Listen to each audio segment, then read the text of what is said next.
اب الحمد پڑھ لی ہم نے، سورہ قل هو اللہ احد پڑھ لی. اب اس سے پہلے کہ رکوع کے اندر جائیں تو تیسری اور چوتھی رکعت میں کیونکہ یا تو سورہ الحمد پڑھی جاتی ہے یا پھر زیادہ بہتر ہے کہ تسبیحات اربع یہ پڑھی جائیں. اب تھوڑا سا تسبیحات اربع، سبحان اللہ والحمد للہ ولا الہ الا اللہ واللہ اکبر، یہ خود اتنا ایک عظیم کلمہ اور جملہ ہے کہ واقعتاً اب تک آپ سرسری طور پر اگر پڑھتے رہی ہوں تو اب آپ کو اندازہ ہوگا کہ کتنا عظیم کلمہ آپ اپنی زبان سے سرسری طور پر نکال رہی تھیں. کہا جاتا ہے کہ روایات میں کی جو 4 تسبیحات ہیں، سبحان اللہ ہے ایک، والحمد للہ ہے، پھر ولا الہ الا اللہ واللہ اکبر، جب اسے تسبیحات اربع یعنی 4 تسبیحات کہا جاتا ہے. انہی 4 تسبیحات پر خانہ کعبہ کی دیواریں استوار ہیں. اور اللہم صلی علی محمد،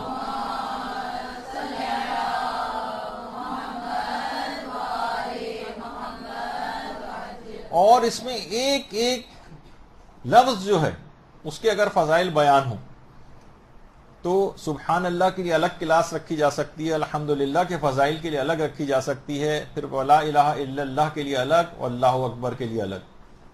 تک آپ نے خود اس سے پہلے جب ہماری تکبیرۃ الاحرام کی گفتگو ہوئی تھی تو پوری ایک نشست کے اندر اللہ اکبر کے فضائل اس کے اندر بیان ہوئے تھے. تو اتنی، اور سوچیں کہ یہ 4 تسبیحاں مل کر آپ تیسری اور چوتھی رکعت کے اندر پڑھتی ہیں تو کتنا اس کے فضائل ہوں گے کہ ان 4 تسبیحوں کو جمع کر کے پھر اس کو جو ہے اس انداز سے پڑھا جاتا ہے تیسری اور چوتھی رکعت میں. تو تسبیحات اربع جو ہیں یہ کتنی مرتبہ پڑھنی چاہیے؟ تو اس میں یہ ہے کہ ایک دفعہ پڑھنی تو واجب ہے تیسری اور چوتھی رکعت میں، کہ ایک دفعہ کم سے کم اس کو پڑھیں. یہ احتیاط کے مطابق اگر ایک دفعہ پڑھیں تو یہ واجب ہے، اور احتیاط کے مطابق یہ ہے کہ کم سے کم 3 مرتبہ تسبیحات اربع پڑھی جائیں. 2 دفعہ بھی پڑھ سکتے ہیں لیکن 3 دفعہ پڑھنا زیادہ احتیاط سے قریب ہے. اچھا، اب تسبیحات اربع کو کتنی آواز میں پڑھنا چاہیے؟ کیونکہ لوگ عام طور پر یہ مسکنسیپشن ہے اور سمجھتے ہیں کہ جو جہری نماز ہے کیونکہ وہ بلند آواز سے پڑھی جاتی ہے تو تسبیحات اربع کو بھی شاید بلند آواز سے پڑھنا چاہیے. نہیں، تیسری اور چوتھی رکعت میں جو تسبیحات اربع جو پڑھی جا رہی ہیں اس کو ہمیشہ آہستہ آواز ہی میں پڑھنا ضروری ہے. اس کو بلند آواز سے نہیں پڑھ سکتے، خواہ وہ نماز جہری نمازی کیوں نہ ہو. یعنی فجر، مغرب، عشاء کی جو 2 رکعت ہوتی ہیں وہ تو بلند آوازی سے پڑھی جائیں گی، لیکن جب مغرب کی تیسری یا 4 رکعتی نماز کی تیسری اور چوتھی رکعت پڑھیں گے تو تسبیحات اربع کو ہمیشہ آہستہ آواز میں پڑھا جائے گا. خواہ اگر الحمد پڑھیں تو اسے بھی آہستہ آوازی میں پڑھا جائے گا. لیکن اگر تسبیحات اربع کو کوئی شخص 4 مرتبہ پڑھ لے تب بھی کوئی حرج نہیں ہے. تسبیحات اربع کو 4 دفعہ بھی پڑھا جا سکتا ہے اور اس سے نماز پہ فرق نہیں پڑتا. کیا تسبیحات اربع سے پہلے بسم اللہ پڑھی جائے؟ یہ لوگوں کے بہت دماغ میں سوال اٹھتا ہے. تو دیکھیے، اسلام میں الگ سے کوئی حکم نہیں ہے کہ تسبیحات اربع سے پہلے آپ بسم اللہ پڑھیں، بلکہ بسم اللہ کے بغیر ہی اس کو پڑھنا چاہیے. لیکن اگر کوئی شخص بسم اللہ پڑھ کر تسبیحات اربع پڑھتا ہے تو اس سے بھی نماز باطل نہیں ہوتی ہے، نماز پر فرق نہیں پڑتا ہے. البتہ بہتر یہی ہے کہ بسم اللہ کے بغیر پڑھی جائے کیونکہ اس کا حکم نہیں دیا گیا. اور اگر کوئی شخص پڑھ بھی رہا ہے بسم اللہ تو ایک ذکر مطلق کی نیت سے پڑھے، اور یعنی خصوصیت کی نیت نہ کرے کہ اللہ نے حکم دیا ہے کہ اس سے پہلے بسم اللہ پڑھی جائے. اچھا، اگر کوئی شخص تسبیحات اربع پڑھنا بھول جائے، بعض اوقات یہ ہوتا ہے نا کہ خیال میں اپنے کھڑے ہوئے تیسری اور چوتھی رکعت میں اور دماغ ادھر ادھر بھٹک گیا اور رکوع کے اندر چلے گئے، تسبیحات اربع پڑھنا کوئی بھول جائے تو آغا سیستانی بھی فرماتے ہیں کہ احتیاط مستحب یہ کہ 2 سجدے سہو بجا لائے. دیکھیے، تسبیحات الحمد کا سورہ بھول جائے تو اس کے لیے الگ سے 2 سجدے سہو نہیں ہے، بلکہ تسبیحات اربع اگر کوئی شخص پڑھنا بھول جائے تو اس کے لیے 2 سجدے سہو بجا لائے. احتیاط مستحب، البتہ واجب تو نہیں ہے. اور تسبیحات اربع کو کہا جاتا ہے یہ جہنم سے آگ کے مقابلے کے لیے ایک ڈھال ہے، اور نمازوں سے ہٹ کر بھی اس کو پڑھنے کی بڑی تاکید آئی. نماز کے بعد خاص طور پر پڑھنے کی بڑی تاکید آئی. مسافر کے لیے بہت تاکید ہے کہ سفر میں اگر کوئی شخص ہو تو نمازوں کے بعد تسبیحات اربع پڑھے. تو اب آپ تھوڑے سے میں اس کی بھی بیان کر دوں تاکہ آپ کے سامنے کا اندازہ ہو جائے کہ جب نمازوں سے ہٹ کر اس کے اتنے زیادہ فائدے ہیں تو خود نماز کے دوران پڑھنے سے، کیونکہ نماز میں جو قرات کی جاتی ہے اس کا 10 گنا زیادہ عام نماز میں قرات سے، مثلا آپ عام زندگی میں جس وقت نماز نہیں پڑھ رہی جو قرات قرآن یا سوروں کی تلاوت کرتی ہیں اس سے کہیں زیادہ ثواب دوران نماز ان سوروں کی تلاوت کا ہے. تو اسی طرح سے تسبیحات اربع بھی اگر عام طور پر پڑھ رہی ہیں ان کا ثواب سن لیں تو آپ کو خود بخود اندازہ ہو جائے گا کہ نمازوں میں کتنا زیادہ ثواب ہوگا. تو قطب راوندی نے باقاعدہ امیر المومنین علیہ الصلوۃ والسلام سے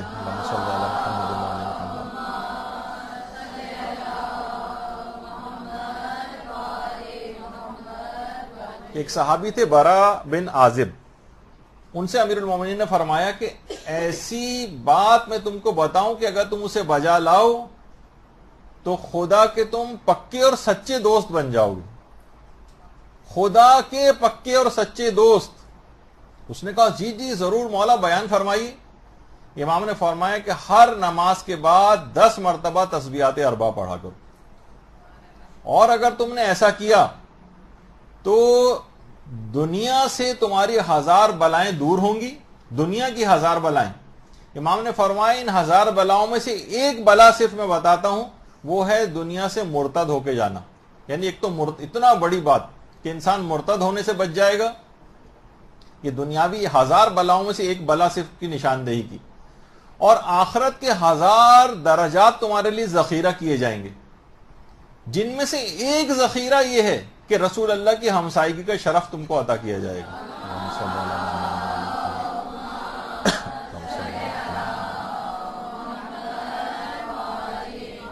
واجب نمازوں کے بعد ہر نماز کے بعد صرف 10 مرتبہ تسبیحات اربع پڑھنا. یہ آپ دیکھ لیجئے، یعنی 1000 دنیاوی بلاؤں سے نجات جن میں سے ایک مرتد ہونا ہے، اور 1000 آخرت کے درجات تک رسائی جس میں سے ایک درجہ پیغمبر اسلام کی ہمسائیگی کا شرف. اچھا، پھر اس کے بعد اگر کوئی شخص 30 مرتبہ نماز کے بعد اسے کہے تو ہمارے چھٹے امام امام جعفر صادق علیہ السلام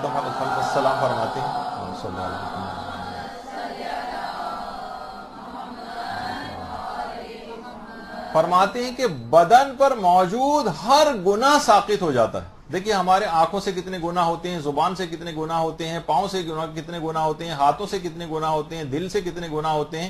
یعنی جتنے اس کی اعضاء و جوارح ہیں بدن پر موجود ہر گناہ ساقط ہو جاتا ہے اگر نماز کے بعد 30 مرتبہ چھٹے امام فرماتے ہیں کہ اس نے تسبیحات اربع پڑھ لی 30 مرتبہ.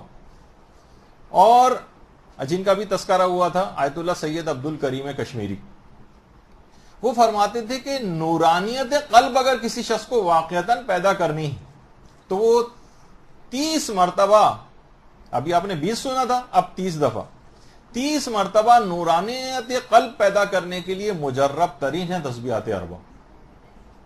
30 مرتبہ 30، وہ 20 تھا. اچھا، پھر اس کے بعد شیخ توسی نے بھی اپنی اسناد سے امام صادق سے ایک روایت نقل کی ہے کہ پیغمبر اسلام نے ایک دفعہ اپنے اصحاب سے پوچھا اور کہا کہ اگر تم اپنے مال و اسباب اور چیزوں کو ایک دوسرے کے اوپر رکھتے چلے جاؤ تو کیا آسمان تک پہنچ سکو گے؟ لوگوں نے کہا نہیں یا رسول اللہ، یہ تو ممکن ہی نہیں، ہم کتنی چیزوں کو ایک دوسرے کے اوپر رکھتے چلے ہیں، آسمان تک تو نہیں جا سکتے. پیغمبر نے فرمایا کہ تم چاہتے ہو کہ میں تمہیں ایک ایسی چیز تعلیم کروں جس کی جڑیں تو زمین پر ہوں لیکن شاخیں آسمان پر ہوں؟ کہا کہ پیغمبر اسلام جی ضرور فرمائیے. تو پیغمبر نے فرمایا کہ ہر نماز کے بعد 30 مرتبہ تسبیحات اربع پڑھو، یعنی تم زمین سے آسمان معرفت تک تمہاری رسائی ہو جائے گی. تو اس سے آپ اندازہ لگائیں کہ یعنی ایسی چیز کی جس کی جڑیں زمین پر ہیں لیکن اس کی شاخیں آسمان تک چلی گئی ہیں. تسبیحات اربع ایسی چیز ہے. یہ 30 کا عدد تھا.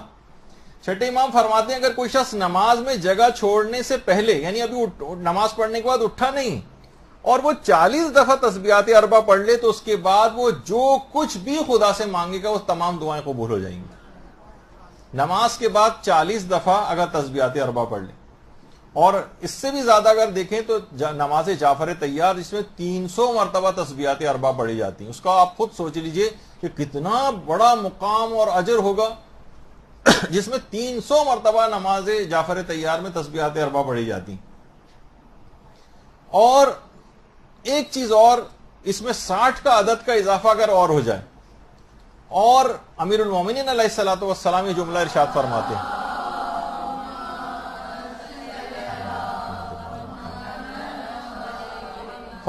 کہ اگر 360 مرتبہ اگر کوئی شخص تسبیحات اربع روز پڑھ لیتا ہے تو اس کے روزانہ کے تحفظ کی ضمانت یہ بن جاتی. دیکھیے آج کل کتنا جان کو خطرہ ہے، مال کو خطرہ ہے، عزتوں کو خطرہ ہے، اور خواتین کو اگر دیکھیں تو کتنا اپنا اوقات کو ضائع کرتی ہیں. مرد تو چلیں پھر بھی مختلف کاموں کے اندر اور روزگار کے سلسلے میں مصروف رہتے ہیں، تو زیادہ تر جن کے پاس اتنا ٹائم ہے، خواتین ایسی محفلیں گھر میں منعقد کریں، تمام مومنین کے لیے بیٹھ کر 360 دفعہ روزانہ، یا لوگ آپس میں ڈیوائیڈ بھی کر سکتے ہیں کہ یہ ہم سب کی جان و مال و عزت و آبرو کی حفاظت کے لیے پڑھ رہے ہیں. ان چیزوں کو گھروں کے اندر رائج ہونا چاہیے. یعنی عام طور پر خواتین کو بھی وہ باتیں زیادہ سمجھ میں آنے لگیں، کہا جائے کہ جناب آپ کو، اور اس کی ضرورت بھی پیش آ جاتی ہے کبھی، لیکن ہر دفعہ تو ضرورت نہیں ہوتی اس کی کہ ہر وقت وہ سوچیں گے نہیں ہمیں تمام مظاہروں کے اندر ہی شریک ہونا ہے ہمیشہ، یعنی تمام تر صورتحال کے اندر نہیں. ایسی صورتحال ہوتی کبھی آپ کا کہیں جانا باہر پاسبل نہیں ہوتا، تو گھروں میں ان تمام چیزوں سے بھی استفادہ کریں. یعنی جو علماء کی ہدایات اس سلسلے میں ہوتی ہیں ان پر الگ عمل کریں، لیکن جب یہ نہیں ہو رہا ہے تو ان چیزوں کو کیوں چھوڑ رکھا ہے اپنے گھروں سے؟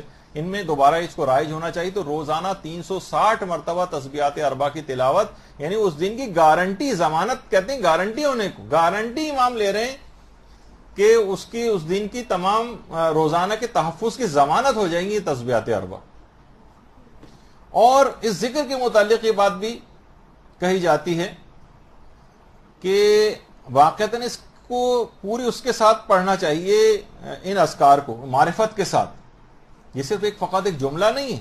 پیغمبر اسلام فرماتے ہیں کہ اس کا کثرت سے ذکر اگر کوئی شخص کرے گا تو یعنی یہ ذکر جو قیامت کے روز اس شان کے ساتھ آئے گا، تسبیحات اربع کا جو ذکر ہے، کہ اس ذکر کے آگے اور پیچھے فرشتے چل رہے ہوں گے اور کچھ فرشتے اس کی اتباع کر رہے ہوں. اور یہ کلمات جو ہیں تسبیحات اربع کے، یہ انسان کی باقی رہ جانے والی نیکیاں جن کو باقیات الصالحات کہا جاتا ہے. قرآن نے بھی جن کو باقیات الصالحات کہا ہے، ان کو باقیات الصالحات کہا جاتا ہے. باقاعدہ روایت میں بھی ہے کہ باقیات الصالحات جو قرآن نے لفظ استعمال کیا، یہ سبحان اللہ والحمد للہ ولا الہ الا اللہ واللہ اکبر کے لیے کہا. یہ بھی ایک اس کا مصداق. جبھی پیغمبر نے اپنے حساب سے ایک دفعہ فرمایا کہ تم لوگ سب ڈھالیں اٹھا لو، ڈھال. تو صحابہ سب پریشان ہو گئے، یا رسول اللہ کہاں ہے ہمارا دشمن؟ ہمارے سامنے تو کوئی دشمن نہیں جس کے لیے ڈھال اٹھائیں. پیغمبر نے فرمایا جہنم کی آگ کا مقابلہ کرنے کے لیے ڈھال اٹھاؤ اور کہو سبحان اللہ والحمد للہ ولا الہ الا اللہ واللہ اکبر. اللہم صلی علی محمد وعلی آل محمد.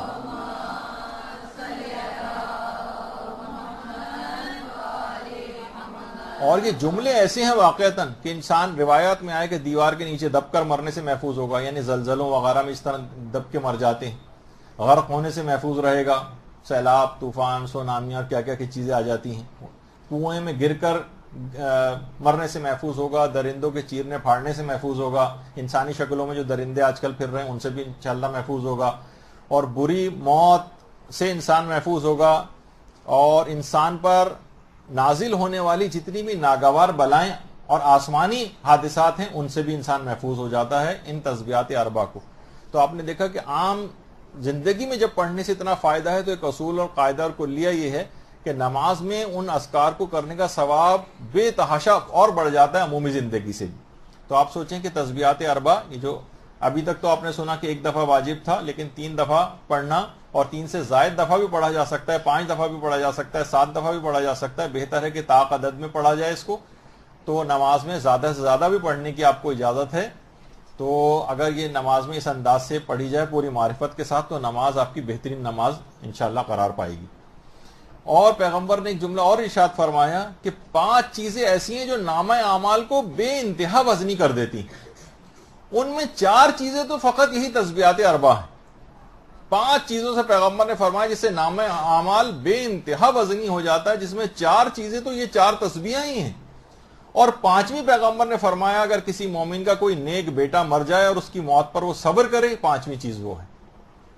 تو آپ نے دیکھا کہ بہرحال یعنی خود ان 5 چیزوں کے اندر جو نام اعمال کو وزنی کرتی ہیں، 4 تو فقط یہ تسبیحات ہیں، اور کعبہ، بیت معمور اور عرش الہی کی جو بنیادیں ہیں وہ ان 4 تسبیحات کے اوپر ہیں۔